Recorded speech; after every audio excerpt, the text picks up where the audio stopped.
তো মানে সিহঁতি দাঢ়ি কটাই আছিলে ট্ৰাইবেল মানুহ।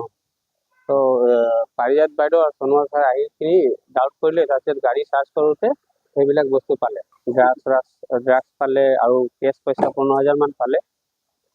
এইবোৰ পলিথিন আৰু কিবা পেকেট দিবা চিবা আছিলে। ক'ৰ আছিলে মানুহজন? ক'ৰ হৈছিল? অৰুণাচলৰ আছে। এজন মতা মানুহ, দুটা মাইকী মানুহ। তেওঁলোক গাড়ীত আছিলে নেকি? গাড়ীত মানে মাইকী মানুহ গাড়ী আছিলে, মতা মানুহটো দাঢ়ি কটাবলৈ নামিলে, দাঢ়ি কটাই আছিলে। তাৰপিছত পাৰিজাত বাইদেউ আৰু সোণোৱাল ছাৰ আহিলে পিছপিনৰ পৰা, সিহঁতৰ গাড়ীটো চাৰ্জ কৰিলে ডাউটত। চাৰ্জ কৰাৰ পিছতে এইবোৰ বস্তুবোৰ পালে। এইটো আপোনাৰ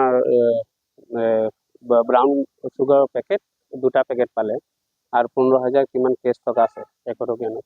তো মানে সিহঁতি দাঢ়ি কটাই আছিলে ট্ৰাইবেল মানুহ।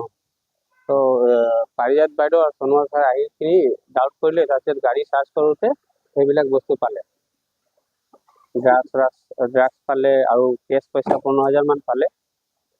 এইবোৰ পলিথিন আৰু কিবা পেকেট দিবা চিবা আছিলে। ক'ৰ আছিলে মানুহজন? ক'ৰ হৈছিল? অৰুণাচলৰ আছে। এজন মতা মানুহ, দুটা মাইকী মানুহ। তেওঁলোক গাড়ীত আছিলে নেকি? গাড়ীত মানে মাইকী মানুহ গাড়ী আছিলে, মতা মানুহটো দাঢ়ি কটাবলৈ নামিলে, দাঢ়ি কটাই আছিলে। তাৰপিছত পাৰিজাত বাইদেউ আৰু সোণোৱাল ছাৰ আহিলে পিছপিনৰ পৰা, সিহঁতৰ গাড়ীটো চাৰ্জ কৰিলে ডাউটত। চাৰ্জ কৰাৰ পিছতে এইবোৰ বস্তুবোৰ পালে। কি পাইছে বাৰু? এইটো আপোনাৰ ব্ৰাউন চুগাৰৰ পেকেট, দুটা পেকেট পালে আৰু 15,000 কিমান কেছ টকা আছে, 100 টকীয়া নোট। যিকোনো খবৰৰ বাবে যোগাযোগ কৰক আমাৰ এই নম্বৰত 9181 307 221।